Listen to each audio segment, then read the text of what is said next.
चंदनदादा मोऱ्यांचं कुटुंब असं कायम सदैव उभं असतं। त्यांच्या कुटुंबाने गावात शाळेला जागा नव्हती, वैयक्तिक त्यांच्या स्वतःची जागा देऊन शाळेला जागा दिली। गावात डीपी बसवण्यासाठी जागा नव्हती, त्यांच्या शेतात जागा दिली। घरकुलासाठी लोकांना मंजूर झालं होतं, तर त्या कुटुंबाला गावात जागा नसल्याने स्वतःची जागा देऊन त्यांना घरकुल दिलं। गोरगरिबांना त्यांचं कायमस्वरूपी मदत असती। आता त्यांची कामं पाहिलं तर कुणी गरिबांनी कुणी काय आवाज दिला तर लगेच येतात ते। आणि चंदनदादा पाहिलं तर सगळ्यांच्या कार्यात असतो, लग्नात असतो, सगळ्यांच्या सुखादुखात सहभाग करणारा माणूस आहे त्यांना। आणि त्या महिलांना आमचे सगळे कुरुळीच्या बायकांची महिलांची सगळ्यांची साथ आहे। दादा गेले 30 वर्ष या समाजासाठी झगडत आहेत। त्यांचे आजोबासुद्धा समाजासाठी झगडत होते आणि त्यांच्या माध्यमातून गौरीताई M.Com झालेली आहे, ती पदवीधर आहे। विनयताई पण पदवीधर आहेत, त्या पण उच्च शिक्षित आहेत। नंतरच ही बैलगाड्या क्षेत्रासाठी त्यांनी स्पर्धाही ठेवून त्यात बक्षिसे देऊन बैलगाड्या शर्यतीलाही प्रोत्साहन देत आहेत। म्हणजे सर्वांगीण विकासासाठी ती सर्व दृष्टीने काम करत आहे। ग्रामपंचायतींनाही मार्गदर्शन करून त्यातही मदत करत आहे। आपल्या ग्रामपंचायतीच्या समस्या ज्या काय आहेत त्या दूर करण्यासाठी सुधीर भाऊंचं योगदान आहे। तर 100% जिल्हा परिषद आणि पंचायत समितीचे कुरुळी पिंपळगावांना तिन्ही उमेदवार हे मशालीचे निवडून येतील, 100% खात्री।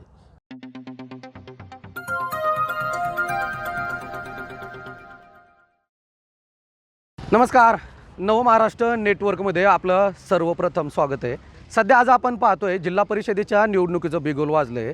आज आम्ही उभा आहे खरं तर आळंदी आणि कुरुळी या जिल्हा परिषदेच्या गटामध्ये। तसं बघायला गेलं जर पंचायत समितीतून म्हणजे या गणातून निवडणूक लढत आहेत खरं तर गौरीताई मुरे ह्या निवडणूक लढवत आहेत। त्याच्यामुळं सध्या आम्ही या कुरुळी गावामध्ये आहोत आणि ह्या कुरुळी गावातील हे सगळे ग्रामस्थ आहेत, आपण त्यांच्याकडून जाणून घेण्याचा प्रयत्न करणार आहोत। खरं तर जिल्हा परिषदेच्या निवडणुकीबाबत यांना काय वाटतं यांची मतं जाणून घेण्याचा प्रयत्न करतोय।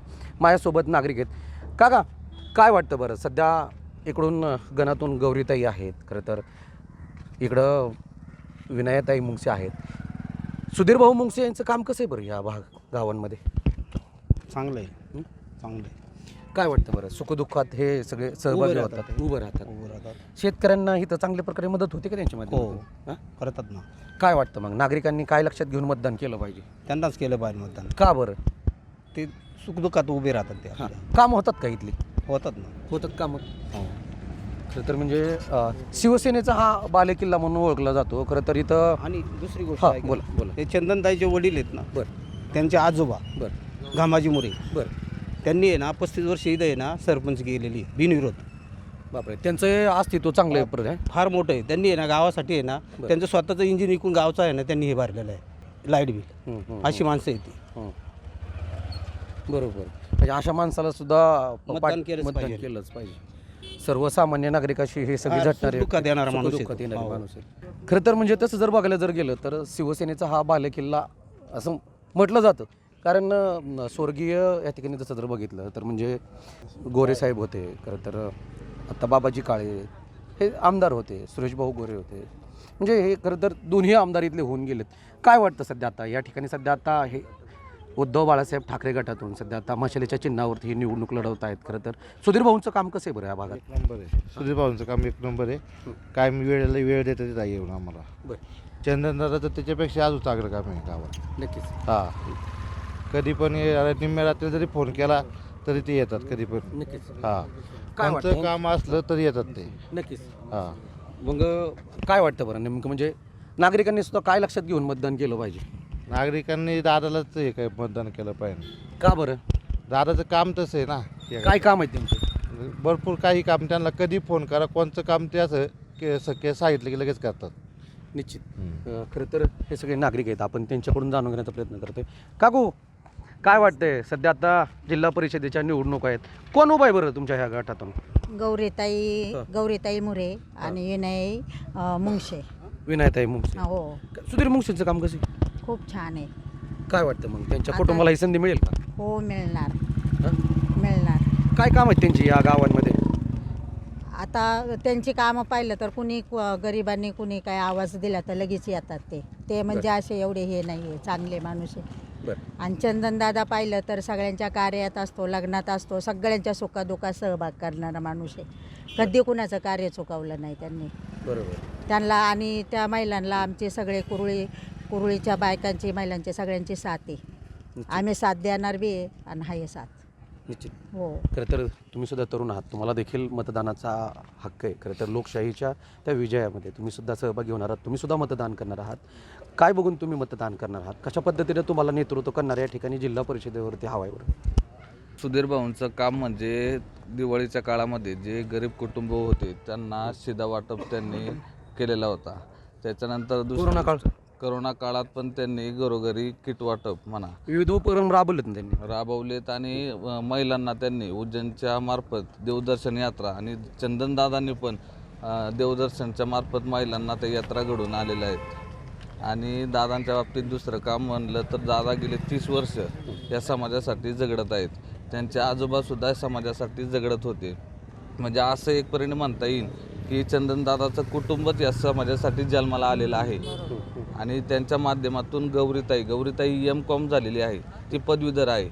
म्हणजे ती सुद्धा त्यांच्या मार्गदर्शनाखाली काम करू शकते. आणि निवडून जर आली तर आम्हाला ताकद या तालुक्याचे आमदार बाबाजी काळे यांच्यामार्फत आम्हाला ही ताकद मोठ्या प्रमाणात भेटेल. त्याच्यामुळं निवडून आल्यानंतर कामं पण यशस्वी होतील.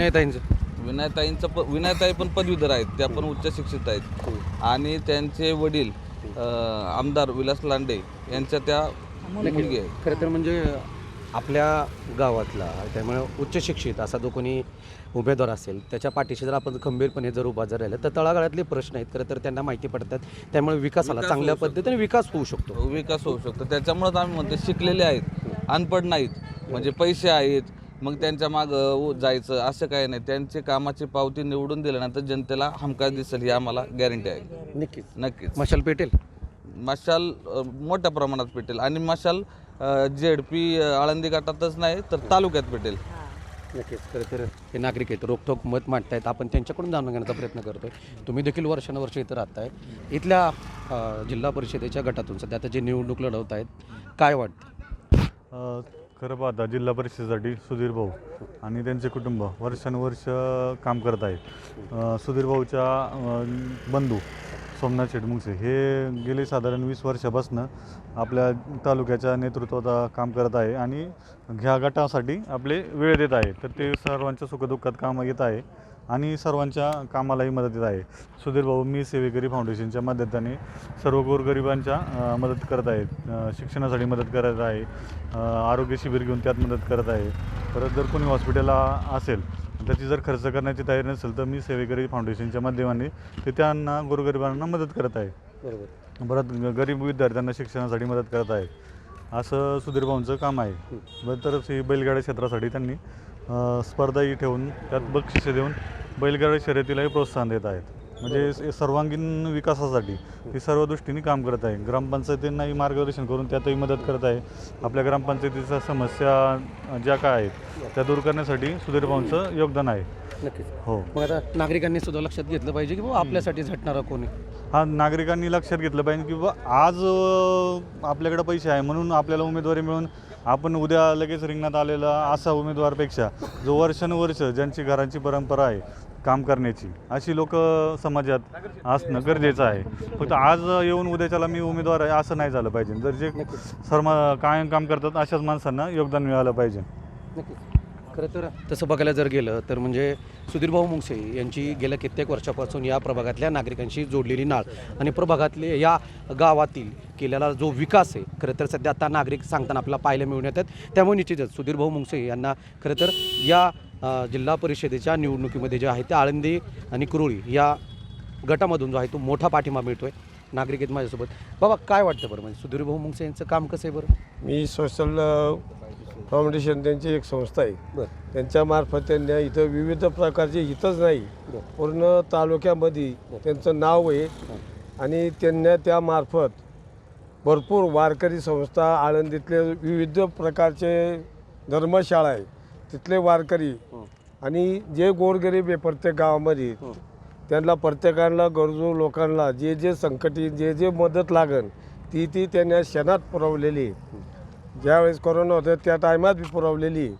दुसरी गोष्ट आमची पंचायत समितीला उमेदवार आहे हे गावचीच कन्या आहे तर त्यांचे आज 5 पिढ्यांचे आज या गावाला योगदान आहे.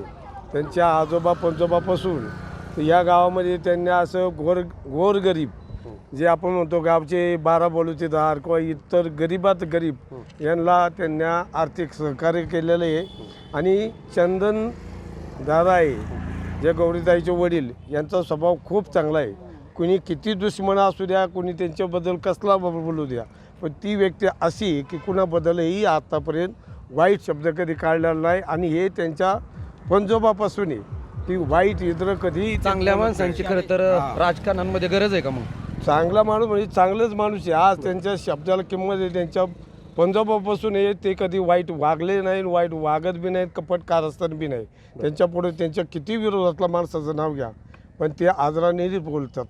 कुठल्या सार्वजनिक कार्यक्रमामध्ये किंवा इतर त्यांच्या कुणी मी वैयक्तिक रस्त्यात विषय घेतला तरी ते कधी त्याच्यावर प्रतिक्रिया करीत नाही. ते फक्त योग्य न्याय देणारा व्यक्ती आहे आणि योग्य चालणार आहे. मशाल पेटेल. हां, योग्य मशाले 100% पेटन. वैयक्तिक त्यांचा स्वभाव इतका चांगला असल्यामुळे त्यांच्या शब्दाला किमती आहे. नक्कीच हां, नक्कीच. नक्की. खरं तर म्हणजे तुमच्या या जिल्हा परिषदेच्या गटातून खरं तर आता विनयताई मुंगसे असतील किंवा इकडून गौरीताई असतील, खरं तर हे 2 उमेदवार जे आहेत ते ह्या रिंगणात आहेत. खरं तर तसं बघायला जर गेलं तर काय यांची कशा पद्धतीने काम आहेत बरं या गावांमध्ये? वैयक्तिक चंदनदादा मुरे यांची कन्या गौरीताई मुरे या पंचायत समितीसाठी उभे आहे. तर त्यांनी त्यांच्या कुटुंबाने गावात शाळेला जागा नव्हती, वैयक्तिक त्यांच्या स्वतःची जागा देऊन शाळेला जागा दिली. गावात DP बसवण्यासाठी जागा नव्हती, त्यांच्या शेतात जागा दिली. घरकुलासाठी लोकांना मंजूर झालं होतं, तर त्या कुटुंबाला गावात जागा नसल्याने स्वतःची जागा देऊन त्यांना घरकुल दिलं. गोरगरिबांना त्यांचं कायमस्वरूपी मदत असती. कोणाच्याही सुखदुःखात सख्या नातेवाईकांचा कार्यक्रम सोडून गावातल्या प्रत्येक गोरगरीब कुटुंबातील लोकांसाठी चंदनदादा मोरे यांचं कुटुंब असं कायम सदैव उभं असतं. विनयताई सुधीर भाऊ मुंगसे यांचं, तसंच सोमनाथ भाऊ मुंगसे यांचं या भागात चांगलं काम आहे. खेड भागात चांगलं काम आहे त्यांचं. हो, खेड तालुक्यात संपूर्ण तालुक्यात काम आहे. तर 100% जिल्हा परिषद आणि पंचायत समितीचे म्हणजे या कुरळी मरकळ गाणा 3 उमेदवार, कुरळी पिंपळगावांना 3 उमेदवार हे मशालीचे निवडून येतील, 100% खात्री. निश्चित. खरं तर अजून नागरिक आहेत, आपण जाणून घेण्याचा प्रयत्न करतोय. वर्षानुवर्ष तुम्ही इथे राहताय. खरं तर सध्या आता जिल्हा परिषदेच्या निवडणुका येऊ ठेपल्यात. कसं पाहता या निवडणुकीकडे? या निवडणुकीकडे असं पाहतो की चंदनदादा त्यांची कन्या चंदनदादांनी भरपूर योगदान दिलेलं आहे गावासाठी आणि त्यांची गरज आहे आता गावाला. आणि त्यांची मुलगी ही 100% खात्री आम्ही सगळे गावकरी देत आहे. आणि विनयताई हे सुद्धा 100% इथे विलीन होणार आहेत आणि त्यांचे भरपूर तालुक्यासाठी योगदान त्यांचं आहे. निश्चित. मशाल पेटेल. मशाल 100% पेटेल. तिन्ही बी उमेदवार ह्या ठिकाणी लागणार आहे. कोरोनाच्या काळात चंदनदादांनी भरपूर मदत केलेली आहे या ठिकाणी. नागरिक तेच मदत कोणी विसरणार नाहीत. नाही, विसरणार नाहीत. 100% त्यांना हे सहकार्य करणार आहेत. 5 तारखेच्या मतदान स्वरूपी हे सगळे दिसून येईल. हो, 100% तिन्ही विलीन होणार आहे. 100 तारखेला गुलाल, 7 तारखेला गुलाल, 7 तारखेला गुलाल कोणाचा? त्या दोघांचाच होणार आहे या ठिकाणी. नक्कीच. तिन्ही उमेदवार विजयी हो, होतील. तिन्ही उमेदवार विजय होतील. नक्कीच. खरं तर तसं बघायला गेलं तर कुरुळी आळंदी जिल्हा परिषदेच्या ग्रामीण गटातून सध्या तसं जर बघायला गेलं तर एकीकडे विनयताई असतील, गौरीताई असतील आणि काळूराम थोरवे असतील. खरं तर हे तिन्ही उमेदवार या जिल्हा परिषदेच्या गटातून सध्या आता उभे आहेत. परंतु या तिन्ही उमेदवार जे आहेत ते सध्या आता या जिल्हा परिषद कुरुळी आणि आळंदी जिल्हा परिषदेच्या ग्रामीण गटातून सध्या आता यांना मोठा पाठिंबा नागरिकांचा असलेला सध्या पाहायला मिळतो आहे. त्यामुळे निश्चितच सध्या आता जी काही 5 तारखेला जी मतदान होणार आहे त्या 5 तारखेच्या मतदान स्वरूपी नागरिक आता नेमका जो मतदार आहे नेमका कुणाच्या बाजूने कौल टाकतोय हे सुद्धा तितकंच पाहणं महत्त्वाचं असणार आहे. अशाच नवीन अपडेट जाणून घेण्यासाठी आमच्या नव महाराष्ट्र नेटवर्कला अपडेट हा. नव महाराष्ट्र नेटवर्कसाठी विकास चौधरी, कुरुळी.